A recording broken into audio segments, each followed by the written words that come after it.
बच्चों, आज हम पढ़ेंगे कक्षा 7 हिंदी वसंत के अंतर्गत पहला पाठ हम पंछी उन्मुक्त गगन के, जो कि एक कविता है और इसके कवि हैं शिव मंगल सिंह सुमन।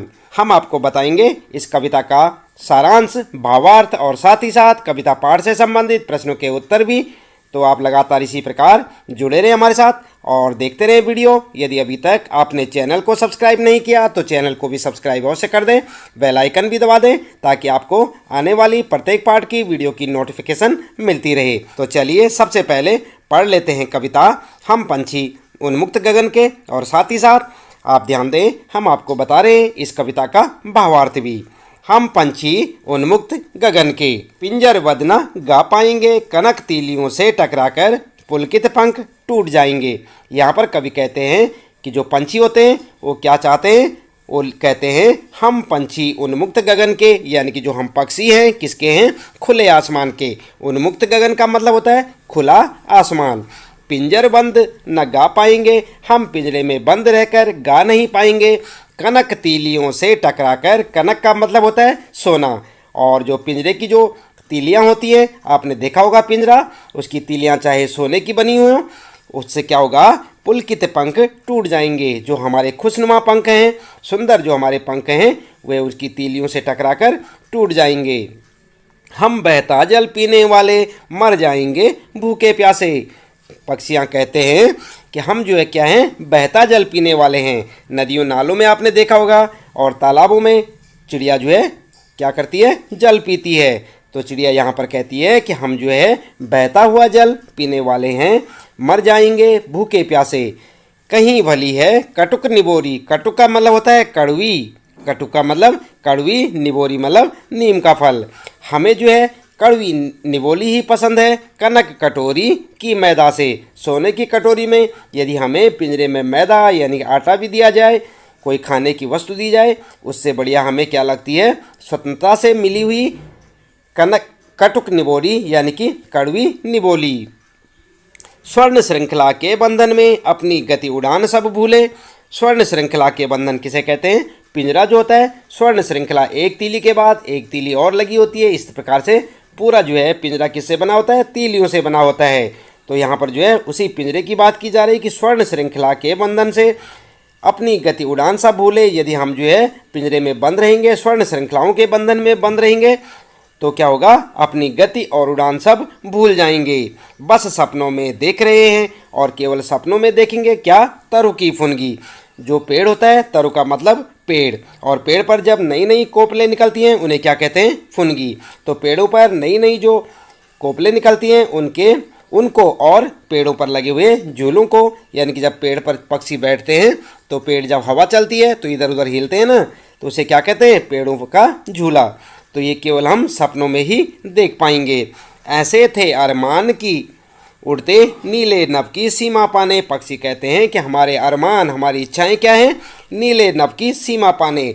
जहाँ तक जो है जो आसमान है और उसकी जो अंतिम सीमा है वहाँ तक हम उड़ना चाहते हैं। लाल किरण सी चोंच खोल कर चुगते तारक अनार के दाने। और चिड़ियाओं की जो चोंच होती है अंदर से कैसी होती है, लाल होती है। तो चुगते तारक अनार के दाने, जो आसमान में तारे लगे हुए हैं उन्हें कैसे चुगते, अनार के दानों के समान।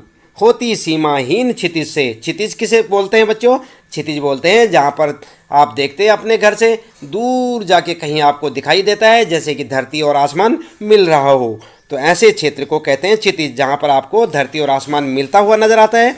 तो पक्षी क्या चाहते हैं, होती सीमाहीन क्षितिज से, जहाँ तक जो है धरती और आसमान का मेल होता है वहाँ तक हम क्या करते हैं, इन पंखों की होड़ा हेड़ी, यानी कि वहाँ तक हम जो है उड़ते। या क्षितिज मिलन बन जाता, या तो हम जो है उससे मिल जाते, या तंती सांसों की डोरी, या जो है अपने प्राण त्याग देते।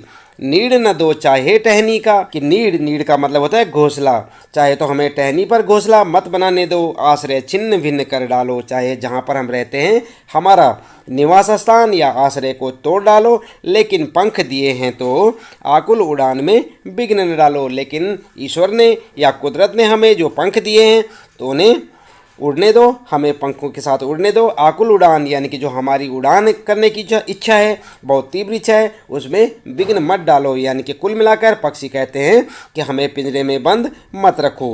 ठीक है, तो तो इस प्रकार से इस कविता को आप जो है यहाँ से पढ़ सकते हैं और इसका सारांश जो है हम आपको अब बताने वाले हैं। चलिए ज़्यादा देर न करते हुए अब जान लेते हैं इस कविता का सारांश। तो यहाँ पर जो है पाठ का सारांश आप किस प्रकार से लिख सकते हैं। यह कविता कवि शिव मंगल सिंह सुमन द्वारा लिखी गई है, जिसमें कवि ने पक्षियों के माध्यम से स्वतंत्रता के मायने समझाए हैं। पक्षी कह रहे हैं कि हम खुले आसमान में रहते हैं, यदि हमें पिंजरे में बंद कर दिया गया तो हम अपना मधुर गीत नहीं गा पाएंगे। सोने के पिंजरे में भी खुशी से फड़फड़ाते हमारे पंख उससे टकराकर टूट जाएंगे। पक्षी कहते हैं हमें नदियों झरनों का बहता जल पीना पसंद है, पिंजरे के अंदर हमारी भूख प्यास नहीं मिटेगी। हमें आज़ाद रहकर कड़वे नीम का फल खाना, गुलामी में रहकर सोने की कटोरी में मैदा खाने से ज़्यादा पसंद है। पक्षी कहते हैं सोने की जंजीरों के बंधन में रहकर हम अपनी चाल और उड़ने का ढंग सब भूल जाएंगे। हम तो वृक्ष की ऊंची डालियों पर झूला झूलने का सपना देखते हैं। पक्षियों की इच्छा खुले नीले आसमान में उड़ने की है। उड़ते हुए वे आसमान की सीमा को छूना चाहते हैं। वे अपनी चोंच से आसमान के तारों को अनार के दानों के समान चुगना चाहते हैं। आसमान में उड़ते हुए पक्षियों में एक होड़ा होड़ी सी लग जाती है। वे आसमान की उस सीमा को छू लेना चाहते हैं जिसका कोई अंत नहीं है। वे यही इच्छा लेकर आसमान में उड़ते हैं कि या तो वे मंजिल को प्राप्त कर लेंगे या फिर मंजिल पाने की चाह में उनकी सांसें ही उखड़ जाएंगी, अर्थात वे मर जाएंगे। तो इस प्रकार से बच्चों ये था यहाँ पर इस कविता पाठ का सारांश। इसके बाद बच्चों आगे बात करते हैं अभ्यास प्रश्नोत्तर में। और इस पाठ में जो प्रश्न दिए हुए हैं, सबसे पहला प्रश्न है हर तरह की सुख सुविधाएं पाकर भी पक्षी पिंजरे में बंद क्यों नहीं रहना चाहते। तो ध्यान दें बच्चों, पक्षी जो है पिंजरे में बंद क्यों नहीं रहना चाहते। उत्तर में आप लिख सकते हैं पक्षियों के पास पिंजरे के अंदर वे सारी सुख सुविधाएं हैं जो एक सुखी जीवन जीने के लिए आवश्यक होती हैं, लेकिन वह परतंत्र है यानी कि गुलाम है। हर तरह की सुख सुविधाएं पाकर भी पक्षी पिंजरे में बंद नहीं रहना चाहते, क्योंकि उन्हें बंधन नहीं अपितु स्वतंत्रता पसंद है। वे खुले आकाश में ऊंची उड़ान भरना, नदी झरनों का बहता जल पीना, कड़वी निबोरियां खाना ही पसंद करते हैं। कवि ने पक्षी के माध्यम से बंधन मुक्त जीवन की कल्पना की है। तो इस प्रकार से आप अपना उत्तर लिख सकते हैं यहाँ पर बच्चों। ये पहला प्रश्न है और उसका उत्तर अच्छे से याद भी करें। इसके बाद बात करते हैं यहाँ पर दूसरा प्रश्न है पक्षी उन्मुक्त रहकर अपनी कौन कौन सी इच्छाएं पूरी करना चाहते हैं। उत्तर में लिखेंगे पक्षी उन्मुक्त रहकर नीम के पेड़ से कड़वी निबोरियां खाना, खुले और विस्तृत आकाश में उड़ना, नदियों झरनों का बहता हुआ शीतल जल पीना, पेड़ की सबसे ऊंची टहनी पर झूलना और क्षितिज से मिलन करने की होड़ करते हुए अन्य पक्षियों के साथ उड़ान भरना इत्यादि इच्छाओं को पूरी करना चाहते हैं। ठीक है, तो इस प्रकार से आप लिख सकते हैं। और ये जो है आपका दूसरा प्रश्न है बच्चों और उसका उत्तर। इसके बाद बात करते हैं यहाँ पर तीसरा प्रश्न है भाव स्पष्ट कीजिए, या तो क्षितिज मिलन बन जाता या तंती सांसों की डोरी। तो यहाँ पर आपने भाव स्पष्ट करना है इन लाइनों का, या तो क्षितिज मिलन बन जाता या तंती सांसों की डोरी। तो यहाँ पर क्या लिखेंगे आप। उत्तर लिखेंगे प्रस्तुत पंक्ति का भाव यह है कि पक्षी क्षितिज के अंत तक जाने की चाह रखते हैं, जो कि मुमकिन नहीं है, परंतु फिर भी क्षितिज को पाने के लिए पक्षी किसी भी स्थिति का सामना करने के लिए तैयार हैं, यहाँ तक कि वे इसके लिए अपने प्राणों को भी न्योछावर कर सकते हैं। अर्थात स्वतंत्रता की कीमत उनके लिए प्राणों से बढ़कर है। तीसरा प्रश्न है और उसका उत्तर। चौथा प्रश्न आता है बच्चों, और चौथे प्रश्न में दो प्रश्न यहाँ पर।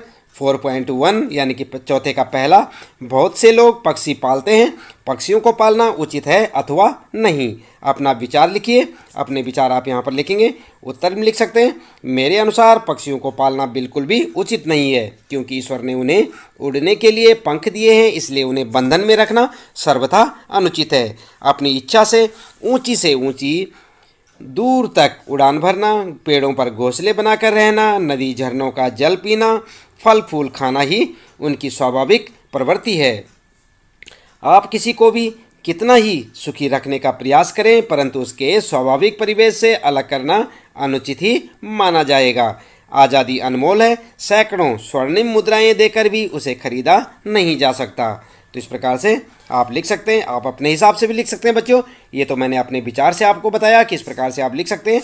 चाहे तो आप अपने हिसाब से भी इसका उत्तर लिख सकते हैं जैसे आपको उचित लगे। इसके बाद 4.2 यानी कि जो है चौथे प्रश्न का दूसरा पार्ट है यहाँ पर, क्या आपने या आपकी जानकारी में किसी ने कभी कोई पक्षी पाला, उसकी देखरेख किस प्रकार की जाती होगी, लिखिए। तो यदि आपके जान पहचान में किसी ने पक्षी पाला है और उन्हें उसकी देखभाल किस प्रकार से की, इस बारे में आप लिख सकते हैं। उत्तर लिख सकते हैं, एक बार एक घायल कबूतर हमारे घर आ गया जिसकी हमने देखभाल की और उसके ठीक होने के बाद वह हमारे साथ ही रहने लगा।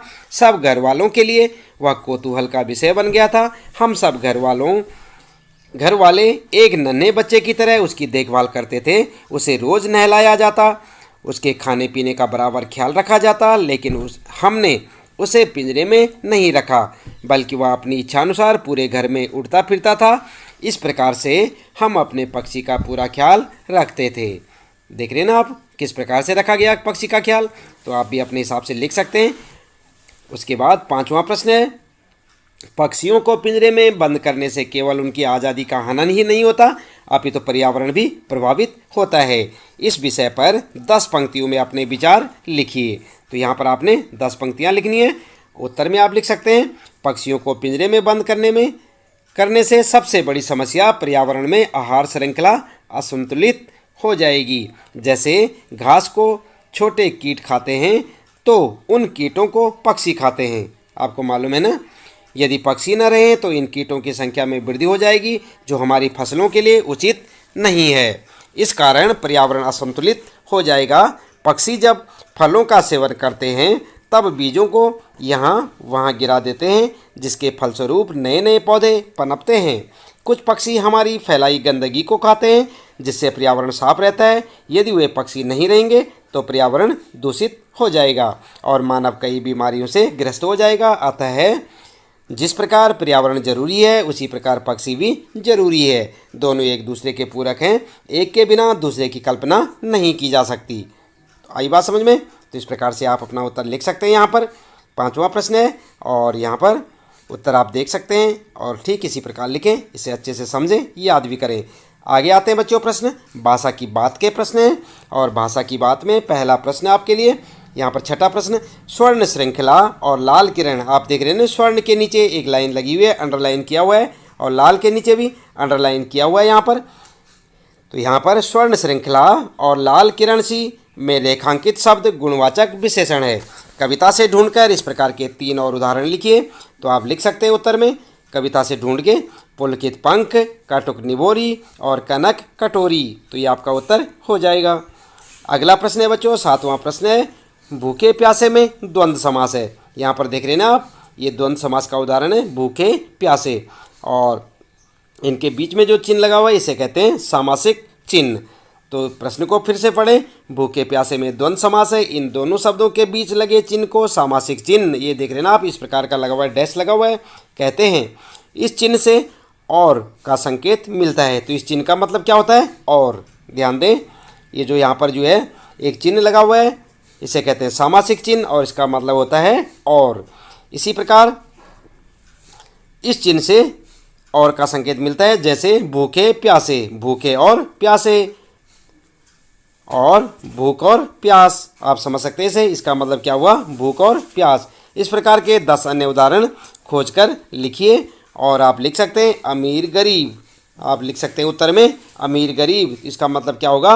अमीर और गरीब। इसी प्रकार सुख दुख, सुख और दुख, रात दिन, रात और दिन, तन मन, तन और मन, मीठा खट्टा, तो मीठा और खट्टा, अपना पराया, अपना और पराया, पाप और पुण्य, पाप पुण्य, सही गलत, सही और गलत। ठीक है, धूप छाँव, तो धूप और छाँव, सुबह शाम, सुबह और शाम।